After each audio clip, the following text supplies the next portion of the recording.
নমস্কার বন্ধুরা, আমি তুহিন আর আমার কিচেনে আপনাদের সবাইকে স্বাগত। আজ আপনাদের জন্য নিয়ে এসেছি গরমকালে খাওয়ার জন্য দারুণ স্বাদের ফ্রুট কাস্টার্ড। আগের দিন আপনাদের সঙ্গে শেয়ার করেছিলাম কাস্টার্ড পাউডার কিভাবে বানাতে হয়।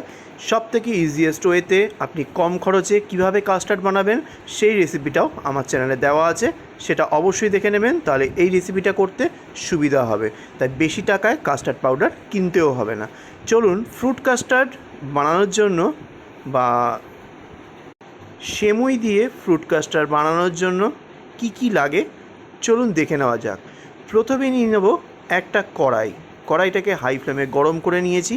এইবার এর মধ্যে দিয়ে দেবো 1 চা চামচ গাওয়া ঘিটা মেল্ট হওয়া অবধি অপেক্ষা করতে হবে। Take a preheated pan and add 1 teaspoon clarified butter. After melted the clarified butter, add 1/4 cup vermicelli সিভাইয়া। এইবার 1/4 কাপ সিমুই দিয়ে এটাকে রোস্ট করতে হবে। রোস্ট ইট পারফেক্টলি। রোস্ট হয়ে যাওয়ার পর এখানে দিয়ে দেবো 500 গ্রাম মানে 500 ml full fat milk. Add 500 gram full fat milk. এইবার বয়েল করতে হবে টানা 5 মিনিট। Boil the milk on high heat. সিমুইটা না গলা অবধি মানে নরম হওয়া অবধি এটাকে জাল দিয়ে নিতে হবে। ঠিক 10 মিনিট ঢাকনা দিয়ে এইভাবে রেখে দিতে হবে যাতে ভালো করে ভার্মিসেলিগুলো সফট হয়। Close the lid and boil it on low heat until vermicelli soft. এইবার হাতায় তুলে দেখে নিতে হবে যে ভার্মিসেলি সফট হয়েছে কিনা। দেখুন একদম সফট হয়ে গেছে। Check the vermicelli, is it soft or not? It's perfectly soft. এবার একটা বাটি নিয়ে নিতে হবে। নিয়ে নেব 3 টেবিল চামচ কাস্টার্ড পাউডার।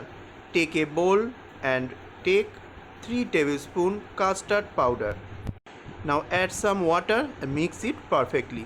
কিছু জল দিয়ে এটাকে ভালো করে গুলে নিতে হবে। দুধের মধ্যে দিয়ে এটাকে ভালো করে মিক্স করে দিতে হবে।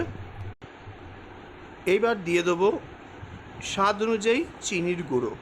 Add some sugar powder as per your test.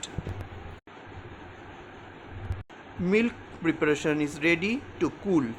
এই মিল্কের যে প্রিপারেশনটা সেটা ঠান্ডা করার জন্য রেডি। এবার ঠান্ডা হতে হবে, তার জন্য একটা বাটি নিয়ে নিয়েছি। Take a bowl and pour the milk preparation. এবার এই দুধটা মানে সিউই দিয়ে যে দুধটা সেটা এর মধ্যে ঢেলে দিতে হবে এবং ওয়েট করতে হবে পুরো ঠান্ডা হওয়ার জন্য। এটা কিন্তু রুম টেম্পারেচারেই ঠান্ডা করতে হবে। ঠিক 1 ঘন্টা পর ফিরে এসেছি। Take after 1 hour, now cool the milk preparation. Now add some chopped apple. এবার কিছু চপড অ্যাপেল দিয়ে দিতে হবে মানে কুচনো apple. Add some chopped bananas. কিছু কুচনো বা স্লাইস করা কলা দিয়ে দিতে হবে।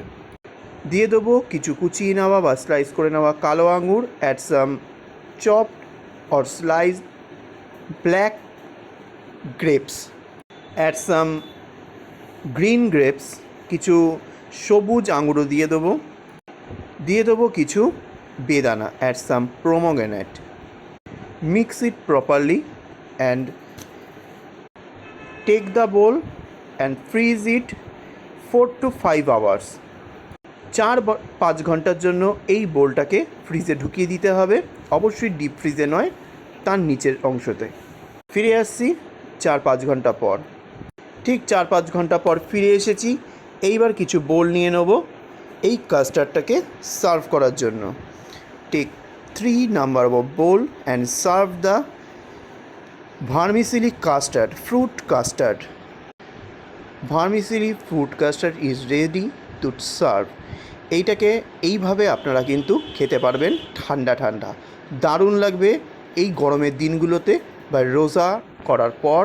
অবশ্যই ইফতারেও কিন্তু এটা খেতে পারেন আপনারা, অথবা সেহরির জন্য তৈরি করে রাখতে পারেন ইফতার করার পর, যাতে ভোরবেলা উঠে বানাতে না হয় কিছু। এটা খুবই গুণাগুণ সম্পন্ন, কারণ এর মধ্যে দুধ আছে, সিমুই আছে, পেটও ভরবে, শরীরে বলবর্ধক হিসাবেও কাজ করবে, কারণ প্রচুর ফ্রুটসও আছে, ভিটামিনের আধিক্য থাকার জন্য আপনাদের শক্তিও দেবে। আজকের রেসিপিটা যদি ভালো লাগে অবশ্যই করে কমেন্ট করে জানাবেন আপনাদের কেমন লাগলো। প্রচুর লাইক, শেয়ার, কমেন্ট করে দেবেন, আর সাবস্ক্রাইব করে পাশে থাকার অনুরোধ রইল, আর বেল আইকন ক্লিক করে অল বাটনটা ক্লিক করতে ভুলবেন না যেন, তবেই নেক্সট রেসিপি দেওয়ার সঙ্গে সঙ্গে আপনাদের কাছে চলে যাবে নোটিফিকেশান। আজ আসলাম, নেক্সট দিন আবার একটা ভালো ভিডিও নিয়ে আপনাদের সামনে তুলে ধরবো। নমস্কার।